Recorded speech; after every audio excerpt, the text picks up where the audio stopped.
For week 3 clinical conference, we have KD, who is a 16-year-old female with a past psychiatric history of anxiety and depression and no past medical history.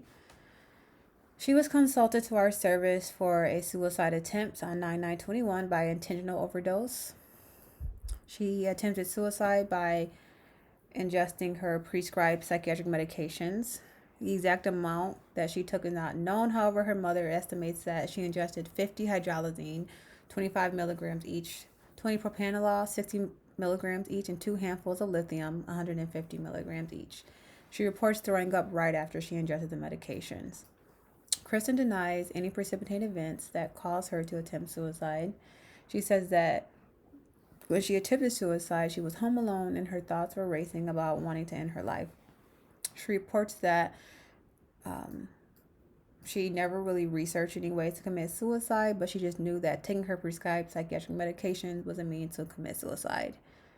And she denies any other previous attempts. She describes her mood lately as tired over the past 2 weeks, and she was rating it as a 1 to 2 on a scale from 1 to 10 when she was feeling suicidal. She currently rates her mood as a 5 out of 10 and is currently denying suicidal ideations. During our psychiatric interview, her mood was reactive with a full range of emotions ranging from tearful to laughter. She reports that school is the largest stressor and she is currently attending her junior year in high school.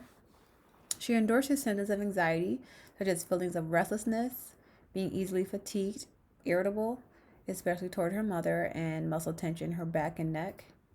She reports that she has had panic attacks in the past, manifesting as crying and screaming at her mother to help her while she is on the floor, flailing her arms and legs. And she reports that she experiences panic attacks every other month, lasting about 30 minutes each.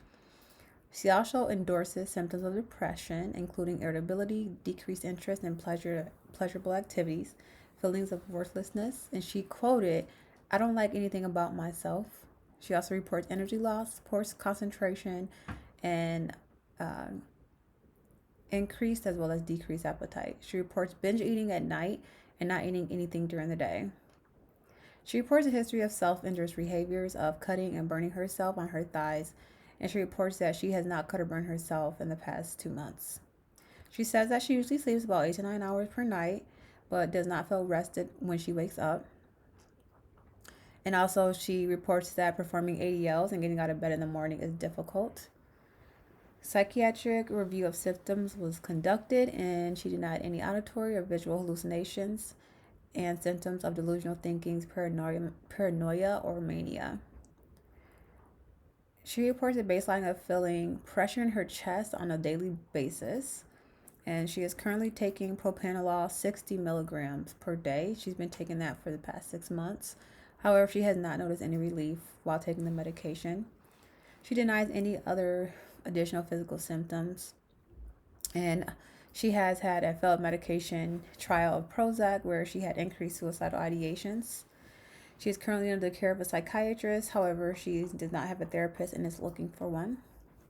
She has a family psychiatric history of depression on her mother's side, and her father is believed to have bipolar depression. However, he has not been formally diagnosed. She lives at home with her mother, her father, and her brother. She reports that her brother has a gun in the home that is locked away, and she says that she does not know where the key to the gun safe is within the home. She says she feels very well supported, and she reports she has 2 close friends who came to her home to support her when they found out that she had attempted suicide. She says that her mother, her friends, and her other family members are worth living for. So the plan for this young lady, we recommend 24 hours of medical observation and close monitoring, as well as continued suicide precautions. And all of her psychiatric medications should be held at this time. Once she is medically cleared, she should be admitted to an inpatient pediatric psychiatric unit for further management of her depression and anxiety.